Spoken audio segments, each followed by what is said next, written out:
এই 25 বছর আপনি কি করেছেন? Really what have you done? কি করেছেন আপনি এই 25 বছরে? সত্যি সত্যি কি 25 পারা কোরআন পড়েছিলেন কিনা? 25 বার কোরআন দেখেছেন কি চোখ দিয়ে? 25 বার নামাজের জন্য মসজিদে গিয়েছেন কিনা? Just ask yourself. মানে এই কথাগুলো আপনি আপনাকে আজকে রাত্রে জিজ্ঞাসা করবেন। আপনি 25 বছরে সম রেখেছেন কয়টা? ধরেন ফরজ হয়েছে বুঝলাম 10 বছরের পরে, 15 বছর হিসাব করেন তাহলে। 15 বছর কয়টা বই পড়েছেন? কতদিন পড়েছেন? কয় ওয়াক্ত নামাজ পড়েছেন? কত টাকা সাদাকা করেছেন? দিনের জন্য কি করেছেন যেটা করলে ওই যে দুর্বল জায়গা থেকে দিনটা আবার শক্তিশালী হতো? কারণ একা তো হয়নি, সামগ্রিকভাবে হয়েছে। 23 বছরে সামগ্রিকভাবে হয়েছে, দিন তো একা বিষয় হয়নি। তো এই কঠিন ক্যালকুলেশনটা করার পরে এটাও করেন, এই 25 বছরে পাপগুলো কি কি করা হয়েছে? কোনো একটা পাপ বাকি আছে কিনা যা করা হয় নাই? 25 ইয়ার্সের মধ্যে অনেকেই জিনা করেছে, অনেকেই। আমি আপনাদের কথা বলছি না, এভারেজ আমি পুরো বাংলাদেশের ইয়াং জেনারেশনের কথা বলছি। 25 বছরের ইয়াং এই প্রজন্মটা, এই লেটেস্ট যে প্রজন্মটা, এদের অনেকেই জিনা করেছে, বিবাহ বহির্ভূত সম্পর্ক। এবং আমরা এখন জেনাকে অনেক সময় উস্কেও দেই, আমরা অনেক সময় এটাকে প্রমোটও করি, আমরা এটাকে ফ্যাশনও মনে করি। কারণ আমাদের ঢাকায় মানুষ বলে যে তোর গার্লফ্রেন্ড নাই, এটাই হচ্ছে ওদের কাছে অবাক করা বিষয়। সবাই ঘুরে, ঈদের দিন তুই ঘুরতে পারিস না? আমাদের ফ্যামিলির মধ্যে একজন বলতেছে তার মেয়েকে, সবাই ঈদের দিনে বাইরে যায়, তুই যেতে পারস না? ঢাকায় এভাবে কথা বলে। তার মানে এটাই ফ্যাশন, মানে আমরা জেনাকে উস্কেও দিচ্ছি। তার মানে 25 বছরে আমরা অনেকে জেনাও করেছি। মাদকের সাথে সম্পৃক্ত কত পার্সেন্ট ইয়াং জেনারেশনে আমাদের দেশে? ক্যালকুলেট করেন, আপনি গুগল করেন, দেখেন কত পার্সেন্ট আমাদের দেশে মাদক সেবন করে। ইভেন এখন কিশোর গ্যাং বের হয়েছে, কিশোর গ্যাংয়ে অনেক যুবকরা যায়, অনেকে রাস্তাঘাটে মারামারি করে, অনেকে পলিটিক্যাল দলাদলির মধ্যেও আছেন অনেকেই।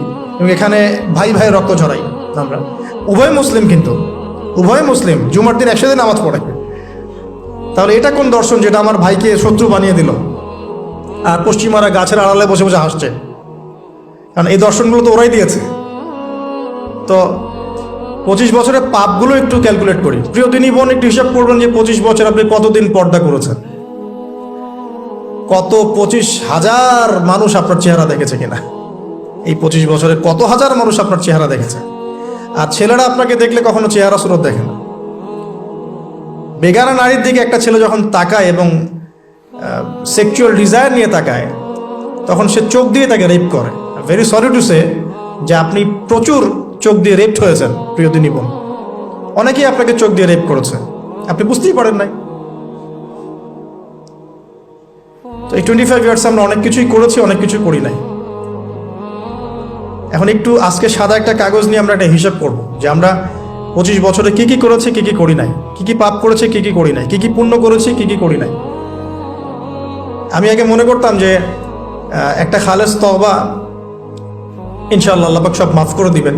আসলে আল্লাহ পাক মাফ করেই দিবেন, কিন্তু ভিতর থেকে স্যাটিসফাই হতে পারবেন না আপনি। এখন যদি আপনি এখান থেকে আমার এই লেকচারটা শুনে আল্লাহর ওলি হয়ে যান এবং আপনি বড় মুহাদ্দিস, মুফতি, দিনের বড় দায়ী ইলাল্লাহ, বড় পলিটিশিয়ান, বড় ইঞ্জিনিয়ার, মানে যারা ওয়ার্ল্ডকে ইসলাম স্ট্যাবলিশমেন্টের দিকে নেতৃত্ব দিচ্ছেন, এমনও মানুষ যদি আপনি হয়ে যান, আপনি এই 25 বছরের ঋণটা শোধ করতে পারবেন না। এই 25 বছরের ঋণ আপনাকে প্রতিনিয়তই ভিতরে ধুকিয়ে মারবে আর কি, যেটা আমাদেরকেও মারে ভিতর থেকে। যে আমরা যদি আগে থেকে বিষয়গুলো বুঝতাম, যদি আরও আগে থেকে স্টাডি করতে পারতাম, আরও বেশি যদি আমি আলেম ওলামার সাথে মিশতে পারতাম, আরও যদি বেশি গভীরে যেতে পারতাম, তাহলে কতই না ভালো হতো। তো আমি আশা করি কথাগুলো আপনাদের কলিজায় পৌঁছাবে ইনশাআল্লাহ। এখন লাইফের এটা সবচেয়ে ভাইটাল পার্ট। এই সম্পর্কে আমি জাস্ট 2টা হাদিস বলে আস্তে আস্তে কনক্লুশনের দিকে যাচ্ছি। নবী সাল্লাল্লাহু আলাইহি ওয়াসাল্লাম বলছেন যে 7 শ্রেণীর মানুষকে আল্লাহ পাক কিয়ামতের দিনে আরশের ছায়া দিবেন। কত শ্রেণী ভাই? তার মধ্যে সেকেন্ড শ্রেণীটা হচ্ছে সেই যুবক নাশা ফি ইবাদাতিল্লাহি তাআলা, যে আল্লাহ পাকের ইবাদতে তার যৌবনকালটা কাটিয়ে দিয়েছে। এখনো বাকি আছে আপনার সামনে। যৌবনকাল কতটুকু? হয়তো 15 to 40। তার মানে এখনো 40 বা 50 বছর পর্যন্ত আপনার যৌবন টিকে থাকবে ইনশাআল্লাহ, যদিও বা এই যুগে থাকে না আর কি। এখন সেই যুগ না, তো আমরা তো হর্স রাইড করি না, আমরা তো এক্সারসাইজ করি না, আমরা তো এখন অনেকে খেলিও না, আমরা ফাস্ট ফুড খাই, আমরা হাইজেনিক খাবার খাই না, আমরা আগেকার মানুষদের মতো অনেক কিছুই করি না। এনভায়রনমেন্ট নষ্ট হয়ে গেছে, পলিউশন আছে, সব মিলে এখন আমাদের যৌবন যে 50 বছর পর্যন্ত থাকবে এটা নিশ্চয়তা দেওয়া যাচ্ছে না, যদি আমরা বেঁচেও থাকি। আর কত যুবক যুবতী ভাই বোন যে যৌবনকালেই চলে যায় তার তো ঠিক নাই। এই যে ঈদের দিন প্রেমিকাকে নিয়ে বাইক চালাচ্ছে একদম ঝড়ো গতিতে, ট্রাকের নিচে পড়ে শেষ। আরেকটা হাদিস যেটা বলতে চাচ্ছিলাম সেটা হলো, কিয়ামতের মাঠে 5টা প্রশ্ন হবে, স্পেশাল 5টা প্রশ্ন, যে 5টা প্রশ্নের উত্তর না দেয়া পর্যন্ত কাউকে ছাড়া হবে না। তার মধ্যে প্রথম প্রশ্নটাই হচ্ছে তোমার জীবন কোন কাজে কাটিয়েছো, এবং দ্বিতীয় প্রশ্ন হচ্ছে তোমার যৌবন কোন কাজে কাটিয়েছো। সো আমি বলছিলাম আপনাদেরকে যে যৌবন কালটাকে যদি আমরা আল্লাহর পথে কাটাতে পারি, ইনশাআল্লাহ তাআলা আমাদের এই যে উদ্দেশ্যটা, যে নিজেরা দিন পালন করব, নিজের পরিবারের মধ্যে প্রতিষ্ঠা করব, আমাদের সমাজে দিন ইসলামের দাওয়াতে কাজ করব, যেখানেই থাকি সৎ থাকবো, একদিন ইনশাআল্লাহ দিন আবার বিজয়ী হবে, এই যে স্বপ্নগুলো, এগুলো বাস্তবায়িত হবে ইনশাআল্লাহ তখনই যখন আমরা নিজেরা পরিবর্তিত হয়ে সমাজের জন্য ভালো কিছু বয়ে নিয়ে আসবো ইনশাআল্লাহ। তা আমি জাস্ট কয়েকটা পয়েন্ট আপনাদের সাথে একটু শেয়ার করে শেষ করে দিব, যে এখন থেকে কিভাবে আপনারা বা আমরা আমাদের যৌবনটাকে আল্লাহর পথে কাটাতে পারি। প্রথম যে পয়েন্টটা আমি লিখে নিয়ে এসেছি সেটা হলো, আমি একটু বলেওছিলাম যে আমাদের নিজস্ব খসড়া একটা আমলনামা তৈরি করতে হবে আর কি।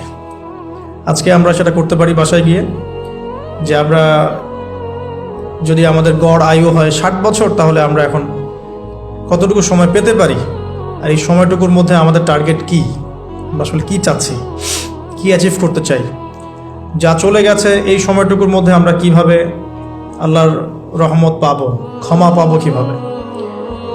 যা চলে গেছে এর মধ্যে অনেক নামাজ কাজা থাকতে পারে, রোজা কাজা থাকতে পারে।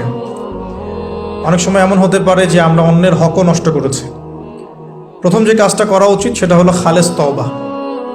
1 নাম্বার তাহলে আমরা বলতে পারি, যদি আমরা এখন সংকটগুলো চিহ্নিত করে সমাধানের পথে হাঁটতে চাই, তাহলে আমাদের যৌবনটা আল্লাহর পথে উৎসর্গ করা ছাড়া কোনো অপশন নাই। উৎসর্গ বলতে আমি বোঝাচ্ছি কাটিয়ে দেয়া, আল্লাহর ইবাদত করে কাটিয়ে দেওয়ার কোনো বিকল্প নাই। তার জন্য প্রথমত আমাদের নিজেদের জীবনের কৃতকর্মগুলোর হিসাব নিকাশ মেলাতে হবে, 1 নাম্বার। আর 2 নাম্বার হচ্ছে বিশুদ্ধ তওবা করে আল্লাহর পথে ফিরে আসতে হবে।